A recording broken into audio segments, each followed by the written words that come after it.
Halo semua, kembali lagi di channel Bochnime. Sebelum kita mulai, klik tombol subscribe dan aktifkan notifikasinya supaya kalian tidak ketinggalan info dan teori terbaru mengenai One Piece. Sekarang lanjut ke pembahasan.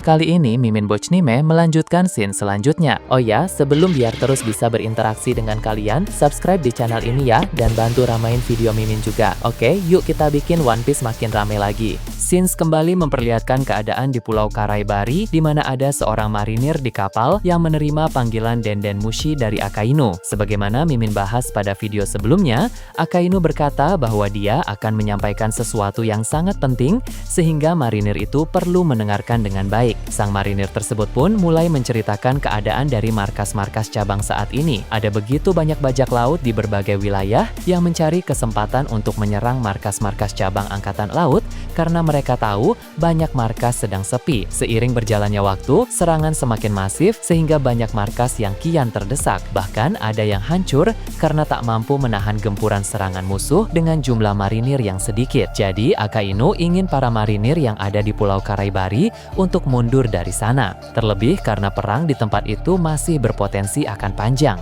Percuma bertempur habis-habisan dengan Cross Guild dan sekutu-sekutunya jika setelah itu banyak markas cabang Angkatan Laut yang hancur atau sukses diduduki oleh musuh. Maka prioritas saat ini adalah membantu markas-markas cabang tersebut. Jadi Akainu ingin marinir yang sedang berbicara dengannya ini untuk memberitahu kepada Fujitora dan Ryogugyu untuk membawa pasukan dari sana dengan cara apapun juga. Setelah mereka berhasil pergi, Fujitora dan Ryogugyu harus menghubungi Akainu untuk mendapatkan perintah yang lebih detail. Marinir ini pun berkata, siap. Setelah mendapatkan perintah dari sang Fleet Admiral, dia segera keluar dari kapal lalu melihat ke tempat di mana dua admiral sedang berada. Ryogugyu saat ini masih bertarung melawan beberapa orang kuat. Dua di antaranya adalah Crocodile dan juga Uruje. Uruje memang bukan bagian dari Cross Guild, tapi dia datang membantu demi tujuan tertentu, sama seperti para bajak laut atau kelompok organisasi dunia bawah lain yang bukan aliansi Cross Guild, bagi menjanjikan hadiah uang melalui pengumuman dalam saluran dunia bawah kepada siapa saja yang mau membantu. Selain hadiah uang, tentu ada berbagai keuntungan lain lagi bila menjalin hubungan baik dengan Cross Guild. Jadi tak heran banyak yang datang ke sana sehingga pihak Angkatan Laut menjadi sangat terkejut. Kemudian di area yang berbeda, sang marinir melihat Fujitora sedang bertarung melawan banyak musuh di sana. Beberapa waktu yang lalu, Fujitora menghadapi Mihawk, tapi dia dihempaskan oleh sang pendekar pedang terkuat itu dengan suatu teknik yang sangat kuat. Fujitora yang telah terhempas tidak langsung kembali menghadapi Mihawk sebab dia harus membantu para bawahannya yang sedang kerepotan dalam menghadapi pihak Cross Guild yang jumlahnya jauh lebih banyak. Marinir yang diberi tugas oleh Akainu pun paham tak akan mudah untuk mendekati dan memberitahu dua admiral itu bahwa mereka harus mundur karena ada perintah baru. Tapi dia tetap berpikir keras untuk bisa melakukannya sebab ini adalah perintah dari sang Fleet Admiral. Jadi bagaimanapun caranya dan apapun risikonya, dia harus melaksanakan tugas tersebut. Marinir itu pun heran, tumben sekali Fleet Admiral Akainu menarik mundur pasukan yang sedang berperang. Biasanya Akainu akan membackup tugas lain jika memang tak ada pasukan yang bisa ditugaskan. Meski begitu, dia tidak berani bertanya karena tentu Akainu akan marah jika perintahnya dipertanyakan. Seperti yang kita tahu, alasan mengapa Akainu harus menarik mundur pasukan di Pulau Karaibari untuk mengatasi masalah-masalah di markas cabang adalah karena Akainu memang tidak bisa meninggalkan markas pusat. Tadinya Akainu memang ingin bertindak sendiri mengatasi masalah-masalah di markas cabang, tapi Tsuru dan Kong berkata bahwa Fleet Admiral tidak boleh meninggalkan markas pusat. Lebih baik perintahkan saja pasukan Angkatan Laut yang lain. Selain itu, saat ini juga Katakuri Marco sudah berhasil menerobos masuk gerbang keadilan Angkatan Laut dan sedang berada di wilayah New Marineford, kemudian sedang berlayar menuju ke penjara Impel Down, sehingga lebih baik Akainu atasi dulu masalah itu. Karena itulah Akainu terpaksa menarik mundur pasukan Angkatan Laut yang sedang berperang di Pulau Karaibari. Jika perang di Pulau Karaibari dihentikan, itu tidak akan masalah karena perang itu terjadi di markas Cross Guild itu sendiri. Sedangkan untuk markas-markas cabang Angkatan Laut yang sedang diserang oleh para bajak laut itu sangat genting karena bahaya jika markas-markas cabang itu sampai hancur, apalagi wilayahnya jatuh ke tangan para bajak laut. Jadi mengatasi masalah di markas-markas cabang itu lebih penting daripada pertempuran di Pulau Karaibari. Meski begitu, berhubung Fujitora dan Ryogugyu Haju sedang fokus bertarung melawan para musuh di sana, sulit untuk si marinir itu memberitahu mereka perintah dari Akainu. Jadi sepertinya ini masih akan memakan banyak waktu. Sebenarnya tindakan Akainu menarik mundur pasukan angkatan laut dari Pulau Karaibari adalah hal yang sangat bagus bagi pihak Cross Guild. Bahkan itu juga sangat bagus bagi bajak laut Akagami. Beberapa waktu yang lalu, Rockstar yang merupakan salah satu kru inti Akagami sempat menghubungi Mihawk melalui Denden Mushi. Dia meminta bantuan kepada Mihawk untuk datang ke Pulau Hachinosu karena para aliansi kuat Kurohige terus saja bermunculan. Mihawk dan Shanks memang telah menjalin suatu aliansi rahasia yang mana jika ada yang membutuhkan bantuan mereka akan saling bantu satu sama lain. Namun karena Mihawk sedang sibuk menghadapi para admiral di Pulau Karaibari,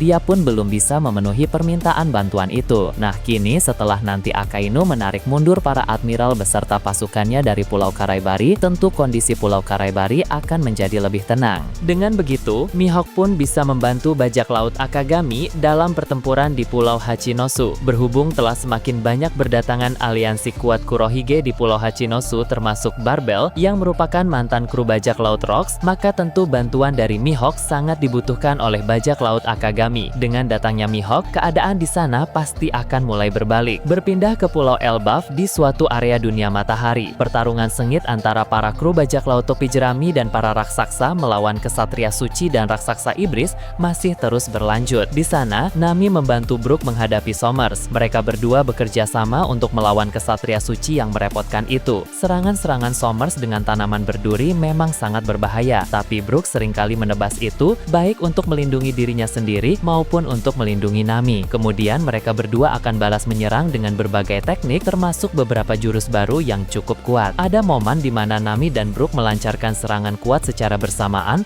sehingga tercipta kombinasi unik antara kekuatan elemen es dari Brook dan elemen petir dari Nami. Serangan itu membuat Somers tidak bisa bergerak karena es yang membekukan langkahnya. Lalu dia juga terkena serangan petir yang sangat masif yang terbilang sangat kuat. Namun sayangnya karena dia bisa beregenerasi, maka tak butuh waktu lama bagi kesatria suci itu untuk pulih kembali. Tak jauh dari sana, ada pula Franky dan Usopp bersama banyak prajurit raksasa sedang bertarung melawan beberapa raksasa iblis. Di sini Usopp benar-benar bertarung dengan penuh semangat. Mungkin ini adalah performa terbaik yang pernah dia tunjukkan sebab dia sangat senang bisa bertarung bersama para pejuang dari negeri raksasa. Mengingat sejak lama dia mengagumi mereka dan sangat ingin datang ke Elbaf. Saat dia sedang menembak beberapa raksasa iblis dengan Pop Green, tiba-tiba kru bajak laut Giant Warrior bernama Torman yang sudah berubah menjadi raksasa iblis langsung menyerang Usopp. Untung saja Kashi yang tidak terkena Demon Reversal segera menyelamatkan Usopp sehingga Usopp pun berterima kasih kepadanya. Usopp dan Kashi lalu mulai bertarung melawan Torman. Sebagai salah satu kru bajak laut Giant Warrior yang punya nama besar, kekuatan Torman dalam mode iblis tak bisa diremehkan. Jadi Usopp dan Kashi harus sangat berhati-hati. Sementara itu, di area lain akan diperlihatkan raksasa kuat dari desa alkohol dan raksasa kuat lain dari desa pemburu sedang menunggangi monster burung besar menuju ke area sekolah Waru. Sebagaimana Mimin bahas pada video sebelumnya, monster burung ini bukan monster mimpi buruk Im Sama, melainkan monster asli Elbaf yang telah ditaklukkan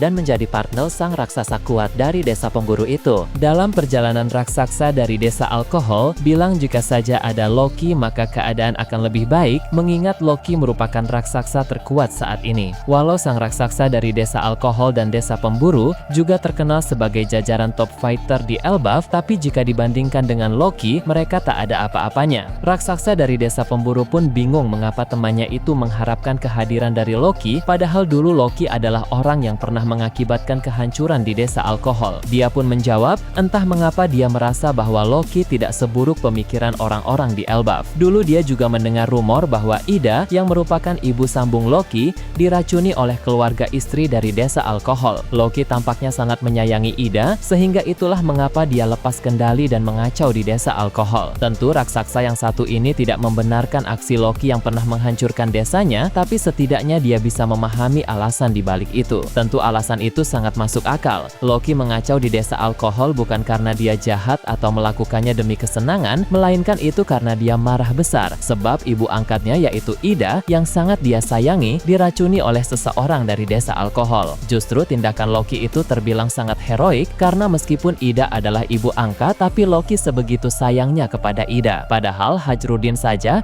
yang merupakan anak kandung Ida tidak sebegitunya. Dari situlah muncul kesimpulan bahwa bahwa sebenarnya Loki adalah orang yang baik. Kemudian cerita beralih ke Mary Geoise. Di sana pertempuran berjalan dengan semakin panas. Di salah satu area ada kesatria pedang dewa yang bertarung melawan 3 orang sekaligus. Mereka adalah Koshiro, Terry Gilteo, dan salah satu anggota ras Buccaneer yang menjadi sekutu pasukan revolusi. Berhubung kesatria pedang dewa yang satu ini memiliki kekuatan yang luar biasa, maka dia mampu unggul walau hanya seorang diri. Bahkan dalam pertarungan ini, dia bisa menganalisis kemampuan dan kondisi mereka dengan sangat baik. Dia menunjuk ke arah Terry Gilteo dan berkata, orang itu memiliki Kenbun Shoku Haki yang cukup bagus. Dia beberapa kali bisa menghindar tepat waktu karena membaca arah serangan dengan Kenbun Shoku Haki tersebut. Tapi Busho Shoku Haki Terry terbilang biasa saja, sehingga serangan-serangan darinya sama sekali bukan masalah. Kemudian dia juga melihat ke arah Koshiro dan berkata, samurai itu mempunyai Busho Shoku Haki kuat yang dipadukan dengan skill berpedang tingkat tinggi. Caranya mengayunkan pedang sangat tenang tapi sangat berbahaya. Namun karena kondisi fisiknya sudah lelah dan terluka akibat berbagai pertarungan yang terjadi sebelumnya, maka aksi Koshiro terasa tidak maksimal. Lalu dia juga mengomentari tentang anggota Buccaneer yang membantu mereka. Menurut sang kesatria pedang dewa ini, anggota Buccaneer itu memiliki kondisi fisik dan tenaga yang luar biasa, tapi minim skill dari segi teknik bertarung. Sepertinya anggota Buccaneer yang satu ini memang bukan salah satu Buccaneer terkuat dalam komunitas mereka. Jadi jurus-jurusnya terbilang sangat sedikit. Dia hanya mengandalkan kekuatan fisik dan tenaga besar saja yang dia miliki. Bisa menganalisis kemampuan dan kondisi musuh dengan baik seperti itu, menandakan bahwa kesatria pedang dewa ini memang sosok yang luar biasa. Nah, bagaimana menurut kalian terkait ini? Nah, itu tadi berbagai hal menarik pada pembahasan channel Bochnime kali ini.